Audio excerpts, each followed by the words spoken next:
Hintay po muna kayo at huwag munang skip ang video na ito.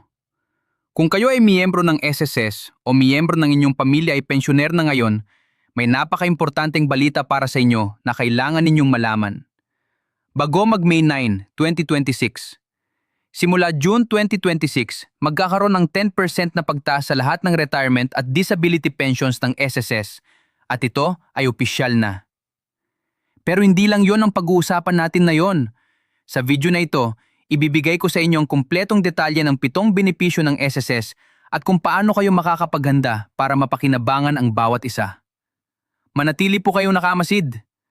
Magandang araw po sa inyong lahat, lalo na sa ating mga minamahal na pensioners, aktibong miyembro, at sa mga baguhan pa lamang na naghahanap ng tamang impormasyon tungkol sa SSS. Ako ay lubos na nagagalak na ibalik kayo sa Pension and Finance PH, ang inyong pinagkakatiwalaang pinagkukunan ng mga tamang impormasyon tungkol sa inyong pinansyal na kinabukasan. Ngayon po, hindi ito basta-bastang video.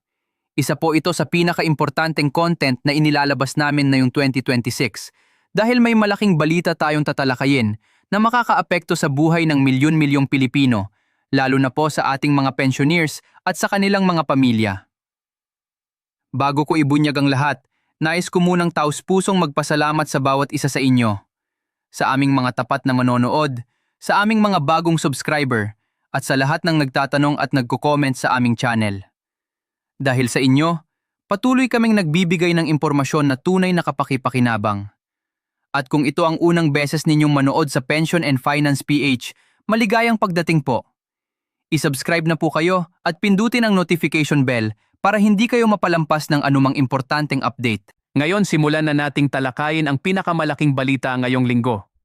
Ayon sa opisyal na anunsyo ng Social Security System, simula ng buwan ng Hunyo 2026, na malapit na lamang, magkakaroon ng 10% pagtaas sa lahat ng retirement pension at disability pension ng SSS.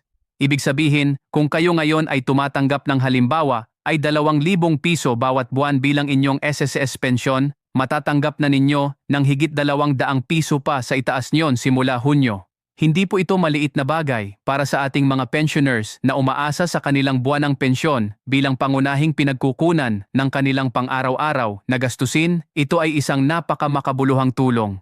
Isipin ninyo na lang, ang 10% pagtaas ay katumbas ng isang libreng linggo ng pagkain o tulong sa gamot o dagdag sa utility bills. Kaya huwag kayong tumalikod sapagkat habang tumatagal ng aming video, mas malalim pa tayong sumisid sa kung paano talaga nito maaapektuhan ang inyong buhay. Ngunit bago tayo magpatuloy sa detalye ng pension increase, nais ko munang ibahagi sa inyo ang kompletong listahan ng 7 pangunahing benepisyo ng SSS. Oo, narinig ninyo ng tama, 7 benepisyo.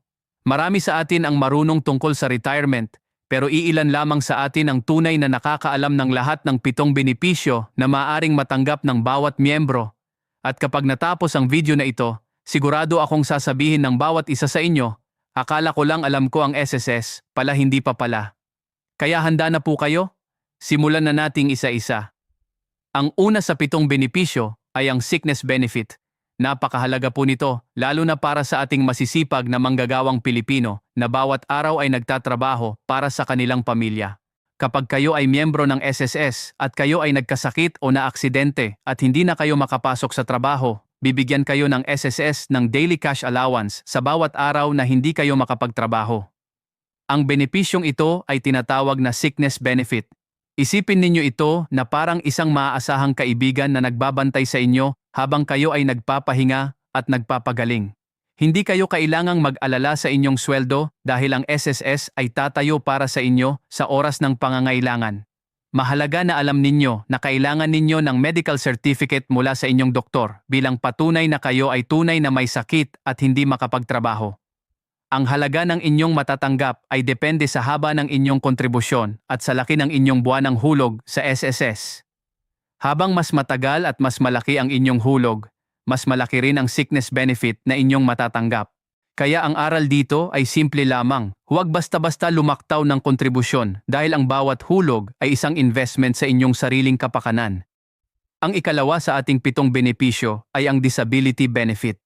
Ang benepisyong ito ay nahahati sa 2 mahalagang uri na kailangan nating maunawaan ng mabuti.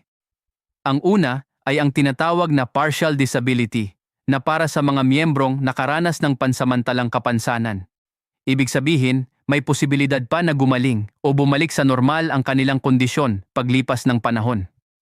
Ang halimbawa nito ay ang pagkawala ng bahagi ng daliri o kamay na maaari pang gumaling sa pamamagitan ng medical treatment at rehabilitation. Ang pangalawa naman ay ang total disability, na para sa mga miyembrong may permanenteng kapansanan habang buhay. Ang mga halimbawa nito ay total blindness o ganap na pagkawala ng paningin o ang pagkawala ng dalawang kamay o dalawang paa o anumang kondisyon na permanenteng nagpipigil sa miyembro na magtrabaho. Kapag total disability ang kaso, maaari kayong maging qualified para sa buwanang pensyon mula sa SSS habang kayo ay nabubuhay.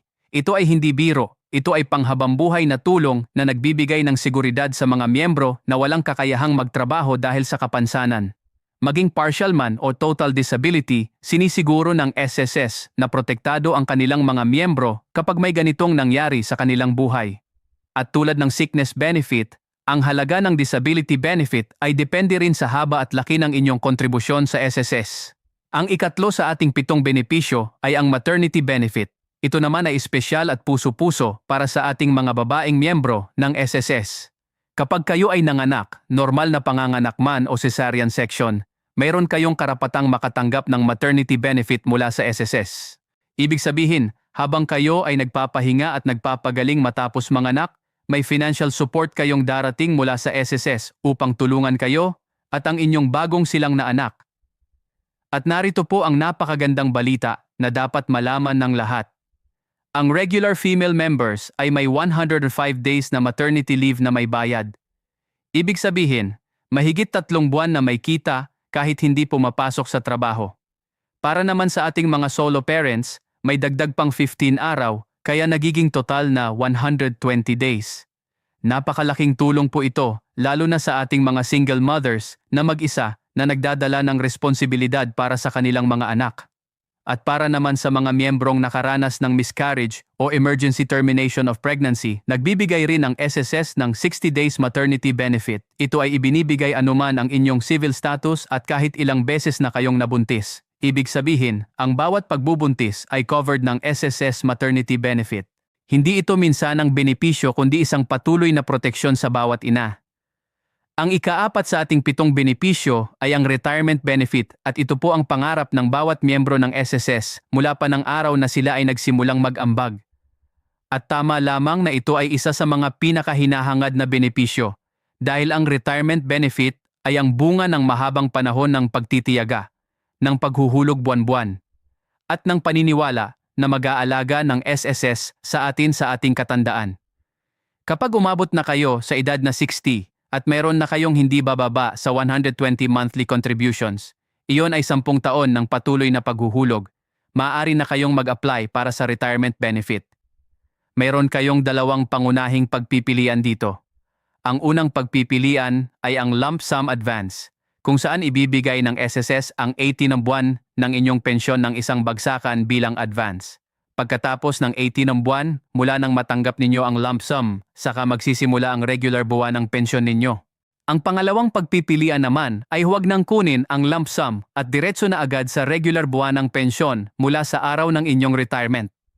Nasa inyo po ang pagpili at parehong valid ang 2 pagpipilian, depende sa inyong pangangailangan at kalagayan. Sa ngayon, ang pinakamababang buwan ng pensyon ay 2,420 piso at ang pinakamataas naman ay maaaring lumampas sa 20,000 piso bawat buwan, depende sa laki at tagal ng inyong kontribusyon. At ngayon, ang pinakamagandang balita na kailangan ng lahat ng pensioners na marinig habang kayo ay nanonood. Opisyal na pong inanunsyo ng SSS na simula ng Hunyo 2026 na ilang linggo na lamang, magkakaroon ng 10% pagtaas sa lahat ng retirement at disability pensions. Kaya kung kayo ay kasalukuyang pensioner, handa na kayong makatanggap ng mas malaking halaga simula sa susunod na buwan. Halimbawa, kung ang inyong kasalukuyang pensyon ay 10,000 piso bawat buwan, magiging 11,000 na ito simula Hunyo. Kung ang inyong pensyon ay 5,000 piso, magiging 5,500. Ito ay malaking pagbabago na makakatulong sa maraming pamilya. Bilang karagdagan, Huwag din nating kalimutan na tuwing Disyembre ay may 33 buwang pensyon din ang ating mga pensioners na natatanggap, ang tinatawag na 13th month pension.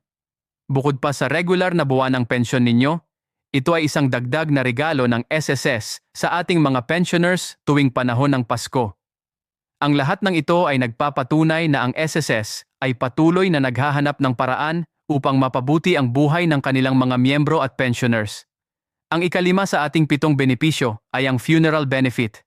Kapag namatay ang isang miyembro ng SSS, ang sino mang gumastos para sa burol at pagpapalibing ng miyembro ay maaaring mag-claim ng funeral benefit mula sa SSS. Isa po itong cash benefit na tutulong sa pamilya sa mabigat na gastusin sa pagpapalibing na maaaring dumating ng walang babala. Batay sa opisyal na website ng SSS, ang halaga ng funeral benefit ay depende sa bilang ng kontribusyon ng namatay na miyembro. Kung ang miyembro ay meron siyang hindi bababa sa 36 monthly contribution sa kanyang pangalan, ang funeral benefit ay maaaring mula 20,000 piso hanggang 60,000 piso. Kung mayroon namang kahit isang kontribusyon pero kulang sa 36, ang fixed benefit ay 12,000 piso. Kaya kahit kaunti lamang ang nahulog ng miyembro, may matatanggap pa rin ang pamilya upang makatulong sa gastusin ng pagpapalibing. Ito ay isang napakamakabuluhang tulong sapagkat ang gastos sa libing ay isa sa mga pinakabiglang gastusin na haharapin ng isang pamilya sa panahon ng pagdadalamhati. Ang ika-6 sa ating 7 benepisyo ay ang death benefit. Nais ko pong ipaliwanag ng malinaw na huwag ninyong ikalito ang death benefit sa funeral benefit dahil sila ay magkaibang benepisyo na may magkaibang layunin at tatanggap. Ang funeral benefit, tulad ng aming nabanggit, ay ibinibigay sa sinumang gumastos sa burol at libing. Ang death benefit naman ay ibinibigay sa mga opisyal na benepisyaro ng namatay na miyembro. Iyon ay ang asawa o ang mga anak na naiwan. Ito ay isang hiwalay na cash benefit na natatanggap ng pamilya ng miyembro bilang tulong sa kanilang patuloy na pamumuhay matapos mawala ang kanilang minamahal. Kahit isang hulog lamang ang naibayad ng miyembro sa SSS sa buong buhay niya, maaari pa ring mag-claim ang pamilya ng death benefit, bagamat mas maliit lamang ang matatanggap na halaga. Habang mas marami ang kontribusyon ng miyembro sa panahon ng kanyang buhay, mas malaki rin ang death benefit na matatanggap ng kanyang pamilya. Siyempre po, wala sa atin ang gustong isipin ang pagkawala ng ating mga mahal sa buhay. Pero sinisiguro ng SSS na hindi mawawala ng tulong ang inyong pamilya kahit sa pinakamahirap na pagsubok ng buhay. At yan po ang tunay na kahulugan ng peace of mind, ang kaalaman na ang inyong pamilya ay protektado kahit wala na kayo. Ang ika-7 at huling benepisyo sa ating listahan ngayon ay ang unemployment benefit o involuntary separation benefit. Ito ay para sa mga miyembrong nawalan ng trabaho hindi dahil sa sarili nilang kasalanan o pagkakamali, kundi dahil sa mga pangyayari at bagay na wala sa kanilang kontrol. Ang mga halimbawa ng involuntary separation ay kinabibilangan ng pagsasara ng kumpanya, retrenchment o mass layoff, at ang pagtanggal sa isang empleyado nang walang valid o makatarungang dahilan. Sa ganitong mga sitwasyon, maaaring mag-file ang apektadong empleyado para sa unemployment benefits sa SSS at makatanggap ng cash assistance habang siya ay naghahanap ng bagong trabaho o nagpapabuti ng kanyang mga kasanayan. Pero mahalagang tandaan na hindi ito applicable kung kayo ay natanggal dahil sa sarili ninyong kasalanan, sa paglabag ng mga patakaran ng kumpanya, o kung kayo mismo ang kusang loob na umalis sa inyong trabaho. Para lamang po ito sa mga tunay na involuntary separation, sa mga sitwasyon kung saan ang empleyado ay hindi ang nagpasya na umalis sa trabaho, kundi sila ay pinilit ng mga pangyayari. Ito ay isang napakamakabuluhang benepisyo, lalo na sa kasalukuyan kung saan ang ekonomiya ay patuloy na nagbabago at ang ilang industriya ay nananatiling mahirap. Bukod pa sa 7 pangunahing benepisyong ito, nag-aalok din ang SSS ng iba't ibang klase ng loans para sa kanilang mga miyembro na maaaring magamit sa oras ng pangangailangan. Kabilang dito ang salary loan na maaaring mag-avail ng 1 buwan o 2 buwang halaga ng kanilang average monthly salary credit, ang calamity loan para sa mga miyembrong nasalanta ng natural o man-made disasters, ang pension loan na eksklusibo para sa mga pensioners na nangangailangan ng dagdag na pondo, at ang emergency loan na maaaring ma-avail sa mga espesyal na sitwasyon. Ang lahat ng loan na ito ay nagbibigay ng karagdagang pampinansyal na tulong sa mga miyembro sa panahon ng kanilang pangangailangan. Hindi po ito libreng pera dahil kailangang bayaran ang mga loans, pero ang interes ay mas mababa kumpara sa mga komersyal na bangko at mas madali ang proseso ng pag-avail para sa mga miyembro. Ngayon, nais ko ring palakasin ang inyong loob sa pamamagitan ng isang simpleng katotohanan. Maraming mga Pilipino ang nag-iisip na ang SSS ay simpleng bawas sa kanilang sweldo, isang gastos na kailangang tanggapin. Pero ang totoo, ang SSS ay isa sa pinakamatibay na anyo ng pampinansyal na proteksyon na mayroon ng isang manggagawang Pilipino. Ang bawat pisong hinuhulog ninyo sa SSS ay isang pamumuhunan sa inyong kinabukasan at sa kinabukasan ng inyong pamilya. Isipin ninyo na lang, kung kayo ay makakatanggap ng kahit 5,000 piso bawat buwan bilang pensyon sa loob ng 20 taon ng inyong pagre-retiro, iyon ay halos 1,000,000 piso ang kabuuang matatanggap ninyo mula sa SSS. At iyon ay bago pa man isaalang-alang ang iba pang mga benepisyo tulad ng sickness benefit, maternity benefit, at iba pa.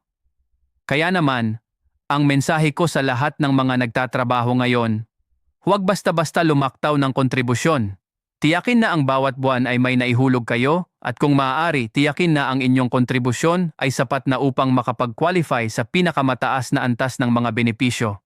Para sa ating mga kabataan na nagsisimula pa lamang sa kanilang karera, nais ko ring sabihin, huwag mag-atubiling magpatala sa SSS at magsimulang mag-ambag ng maaga.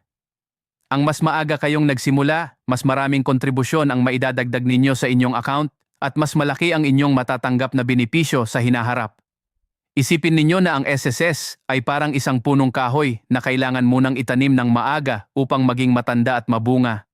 Ang mga benepisyo na aming tinalakay ngayon ay hindi lamang para sa matatanda. Ang sickness benefit, disability benefit at maternity benefit ay maaaring kailanganin ng kahit sinong miyembro, anumang oras, anumang edad. At para sa ating mga OFW o Overseas Filipino Workers, mayroong din kayong pagkakataon na maging miyembro ng SSS at makinabang sa lahat ng mga benepisyong ito. Ang SSS ay may programa para sa mga voluntary members kabilang ang mga OFW upang masiguro na kahit nasa ibang bansa kayo, kayo ay may panlaban pa rin kapag dumating ang mga hindi inaasahang pangyayari. Bago natin tapusin ang video ngayon, nais kong bigyang diin ang isang bagay na napakahalaga. Simula ng buwan ng Hunyo 2026, na malapit na po nating maabot, ang 10% pagtaas sa retirement at disability pensions ng SSS ay magiging epektibo na. Ito ay opisyal na anunsyo at hindi na ito mababago. Kung kayo ay may kapamilya, kaibigan o kakilala na pensioner ngayon, ibahagi po ninyo ang balitang ito sa kanila. Baka may mga pensioners na hindi pa nakakaalam ng magandang balitang ito at kailangan nila ng tulong upang maunawaan kung paano ito makikinabangan sa kanila. Ang pagbabahagi ng tamang impormasyon ay isa sa pinakamahalaga at pinakamakabuluhang bagay na magagawa natin para sa ating mga mahal sa buhay.